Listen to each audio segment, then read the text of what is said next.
Hello friends, welcome back to my channel. तर आज आपण बनवणार आहोत साबुदाणा बटाटा पापड. तर इथे बटाटे भिजायला घालायचे आहे रात्री आणि साबुदाणाही रात्रीचाच भिजायला घालायचा आहे. तर इथे बटाटे भिजायला घातलेले सोलून घ्यायचे आहेत. सोलून घेतल्यानंतर ते खिसायचे आहेत. या पद्धतीने तुमच्याकडे जी खिसणी असेल त्या खिसणीने खिसून घ्यायचे आहे. सर्व बटाट्याची साल व्यवस्थित अशा पद्धतीने काढून घ्यायची आहे आणि परत ते गार पाण्यात भिजायला घालायचे आहेत. 5 ते 7 तास भिजायला घातल्यानंतर तुम्ही त्याचा खीस करून घ्यायचा आहे. अशा पद्धतीने तुम्ही तर सर्व बटाटा असा खिसून घ्यायचा आहे आणि खिसून घेतल्यानंतर हे खूप बटाटे आहे त्यामुळे मी सगळे काही दाखवत नाही. तर काही बटाटे मी इथे खिसून घेत आहेत. तर खिसणीची साईज एक व्यवस्थित ठेवा. बारीक जर ठेवली तर तुम्ही जो बटाटा गरम पाण्यामध्ये उकळायला टाकणार आहे त्याचा गाळ होईल. त्याच्यामुळे मीडियम साईजमध्ये खिसणीची साईज पाहिजे, जेणेकरून बटाटा आपण जो खिसणार आहे त्याचीही साईज मीडियम असल्या कारणामुळे ते हे होणार नाही, गरम पाण्यात टाकल्यानंतर त्याचा गाळ होणार नाही. आणि असा खिसलेला बटाटा स्वच्छ पाण्यात टाकून घ्यायचा आहे या पद्धतीने.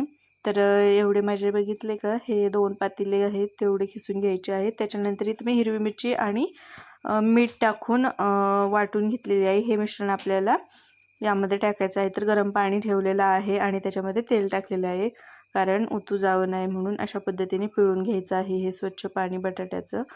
तर हे मी खिसलेल्या बटाट्याचं पाणी स्वच्छपणे पिळून घेतलेलं आहे आणि बटाटा मी स्वच्छ गार पाण्यात टाकलेला आहे. तर अशा पद्धतीने तुम्ही करू शकता. आणि हां, तुम्हाला जर फेससाठी लागणार असेल तर हा पोटॅटो ज्यूस तुम्ही तुमच्या फेसला लावू शकता. तर त्याचा पण खूप फायदे असतात. तर अशा पद्धतीने तुम्ही राहिलेला पोटॅटो ज्यूस एकत्रित करून फ्रीजमध्ये ठेवू शकता आणि तुम्हाला वाटेल त्या टायमिंगला स्प्रेमध्ये घालून तुम्ही फेसवर अप्लाय करू शकता. तर हा एक इथे फायदा होऊ शकतो तुम्हाला. तर त्यामुळे मी सगळा पोटॅटो ज्यूस आहे तो एकत्रित करून घेतला आहे अशा पद्धतीने.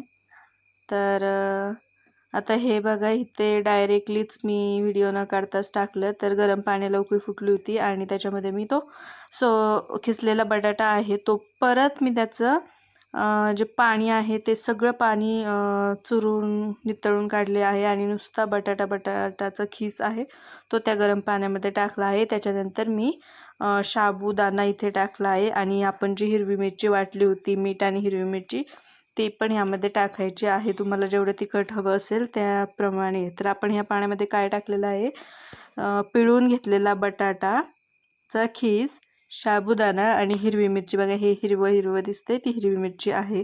तर इथे मला ते दाखवता आलं नाही आलं.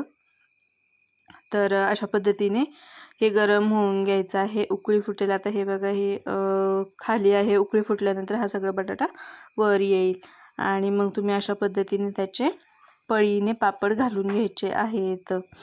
तर ते पण पळी जास्त आपटायची नाही, कारण चिकटले तर ते पापड परत निघत नाहीत. वरच्या वर हे पापड गोलाकार साईजमध्ये करून घ्यायचे आहेत.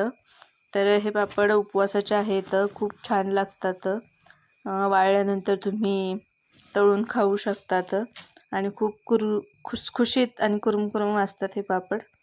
तर अशा पद्धतीने तुम्ही बटाटा साबुदाणा याचे पापड उपवासासाठी तयार करू शकता 1 वर्षभरासाठी. आणि तर अशा पद्धतीने तुम्ही व्यवस्थित पापड करू शकता.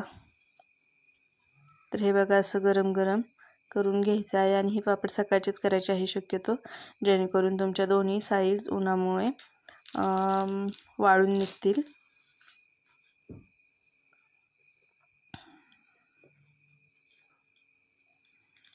तर कसे वाटले हे साबुदाणा बटाटाचे पापड?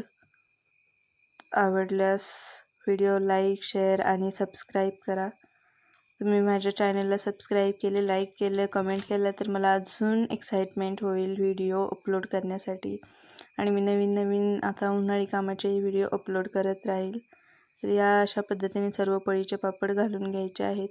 प्लीज लाईक, शेअर आणि सबस्क्राईब करा. Thank you for watching my video.